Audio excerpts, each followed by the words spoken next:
मुख्यमंत्री बनाया गया था वो एक तरह से कांग्रेस की गलती थी, और तमाम कांग्रेस के विधायकों ने प्लस इनकी लीडरशिप ने उनको उनके ओहदे से हटा के 4.5 साल बाद ये साबित कर दिया कि कैप्टन जी ने पिछले 4.5 साल में कुछ नहीं किया। मैं लगभग सुनता रहता हूँ, कभी कोई कांग्रेस के विधायक कहते हैं कि 75% काम पूरे हुए, कोई कहते हैं 90% काम पूरे हुए, लेकिन मैं केआरटी के माध्यम से ये सुजानपुर की शहर की जनता को ये बताना चाहता हूँ कि जो चुनाव जीता गया था 2017 में वो बेरोजगारी के मुद्दे पे जीता गया था। कैप्टन साहब ने एक बहुत ही अच्छा कार्ड खेला था कि हमारी सरकार आएगी तो हर घर में एक नौकरी देंगे। तो मैं पूछना चाहूंगा हमारे बड़े भाई अमित जी से, क्या सुजानपुर में, क्या पंजाब में कांग्रेस सरकार घर घर नौकरी दे पाई है? क्या 2,500 रुपया महीना बेरोजगारी भत्ता जो लड़के बेरोजगार हैं उन्हें मिल रहा है? क्या नशा खत्म करने की बात कैप्टन जी ने हाथ में गुटखा साहब पकड़ के की थी कि हमारी सरकार आएगी तो हम 2 हफ्तों में नशा खत्म करेंगे? सुजानपुर के अंदर नशा जो बिकता है उसका क्या आलम है हम सब अच्छी तरह जानते हैं, बच्चा बच्चा जानता है। क्या उस नशे पर रोक लगी? अवैध माइनिंग को बंद करने की बात की गई थी। 20 सितंबर 2020 को पंजाब एंड हरियाणा सुप्रीम अपना हाई कोर्ट ने एक डायरेक्शन दी थी हमारी पंजाब सरकार को कि ड्रोन इस्तेमाल किए जाएं और उससे पता किया जाए कि कहां कहां पे इलीगल माइनिंग चल रही है और उसे रोका जाए। और बड़े अफसोस के साथ कहना पड़ रहा है आज भी इलीगल माइनिंग जो है सुजानपुर डिस्ट्रिक्ट पठानकोट के अंदर धड़ल्ले से चल रही है, उस पर कोई रोक नहीं है।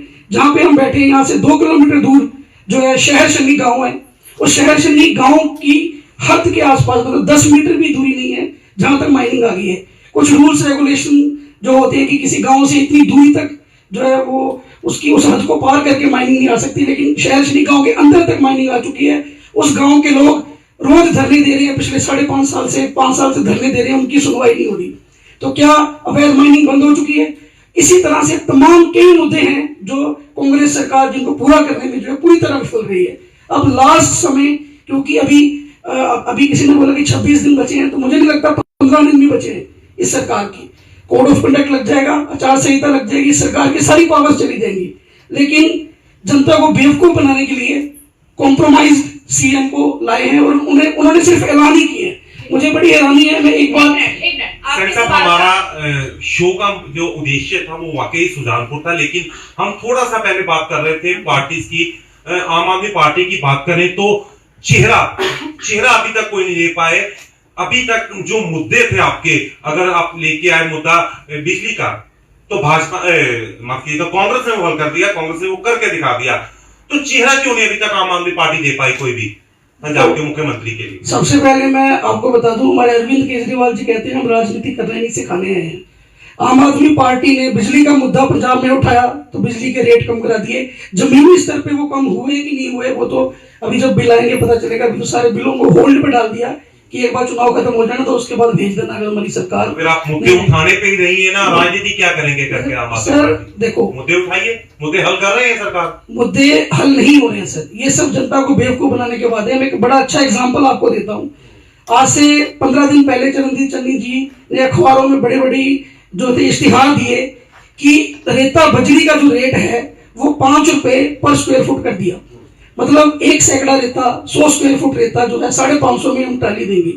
लेकिन सर मैं आपको दावे के साथ ही कह सकता हूँ, हमारे बड़े भाई यहाँ बैठे हैं, ये मुझे डिस्ट्रिक्ट पठानकोट के अंदर किसी भी एक जो है क्रैशर पे ले जाएं और मुझे 550 की ट्राली दिला दे तो मैं मान जाऊंगा कि जो उन्होंने दावे किए हैं वो जमीनी स्तर पे जो काम हो रहा है। ये सवाल का जवाब आप कृपया माइक मंटू जी को दीजिए। मंटू जी ये सवाल आपसे कर रहे हैं। देखिए, दलवीर जी ने पहले बात हुई थी कि अपने हल्के सुजानपुर की बात करनी है, लेकिन इन्होंने बात पूरे पंजाब की कर दी। इन्होंने बोला कि सीएम अच्छे काम नहीं कर रहे थे, उनको चेंज कर दिया। और मैं इनको ये पूछना चाहता हूँ, एक चेंज करना हाईकमांड में वो अलग बात है, एक पार्टी को छोड़ के जाना वो डिफरेंस है। इनके सभी एमएलए आम आदमी पार्टी को छोड़ के जा रहे हैं, वो क्यों जा रहे हैं? इसमें कुछ आम आदमी पार्टी में कुछ कमी है, क्योंकि केजरीवाल जो वो पंजाब को एक दिल्ली का मॉडल बनाने के चक्कर में लोगों को इधर पंजाबियों को बेवकूफ बनाने आए हैं। लेकिन पंजाबी ये जो है वो सभी ऐसी बातें जानते हैं। देखो, केजरीवाल का जो अपना निजी उसका जो फैसला है वो पंजाब में कुछ हो रहा है, हरियाणा में जाते हैं तो कुछ और बोलते हैं, दिल्ली में जाते हैं तो कुछ और बोलते हैं। लेकिन अभी तक उन्होंने सीएम का फेस इसलिए नहीं अनाउंस किया क्योंकि वो चाहते हैं भी पंजाब में वो खुद ही सीएम बनेंगे आगे। बैल जी की पावर जो वहाँ पर ज्यादा है उसको स्ट्रक्चर से बाहर आकर जी, खुद काम ये मैं आपसे करूंगी बलबीर जी।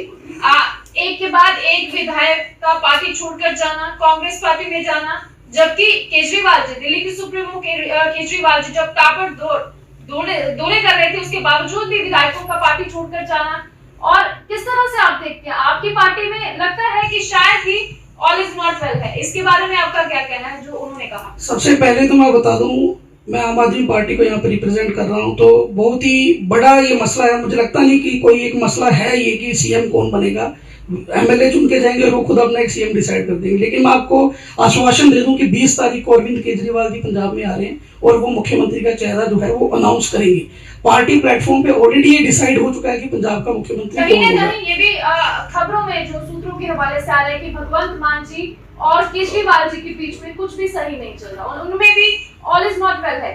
अगर बात करें और कि मुद्दे को लेकर एक के बाद एक विधायकों का छोड़कर जाना, और ये भी उनके द्वारा कहा जाना कि पार्टी में हमें प्राथमिकता नहीं दी जाती वर्करों को, ऐसा कुछ भी नहीं है कि पार्टी में सब कुछ ठीक नहीं है। पार्टी में सब कुछ ठीक है। अरविंद केजरीवाल जी अब तक 4 बार आए हैं पंजाब में और चारों बार हमारे मानयोग भगवंत मान जी उनके साथ स्टेज पे मौजूद रहे हैं।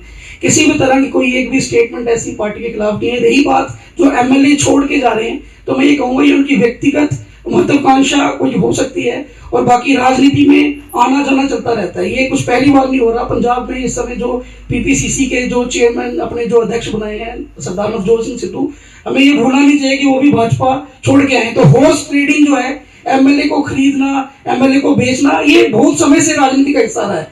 तो किसी की अपनी व्यक्तिगत महत्वाकांक्षा है, वो अगर कांग्रेस में जाना चाह रहा है तो वो जाएगा, उसे कोई रोक नहीं सकता। लेकिन मैं अभी थोड़े दिन पहले मैंने आप ही के चैनल पे इंटरव्यू दिया था, तो मैंने आपको बताया था कि एक एंटी डिफेक्शन लॉ जो है 1967 में बना था कि कोई भी विधायक अगर किसी पार्टी से इलेक्शन जीतता है तो अगर वो पार्टी बदलता है तो उसकी एमएलएशिप को रद्द किया जाता है। ये कानून है हमारे हिंदुस्तान के अंदर। कोई भी कार्यकर्ता है हम उसे भी यहाँ बैठा सकते थे, क्योंकि कोई किसी पार्टी से जुड़ता है तो उसके अच्छे और बुरे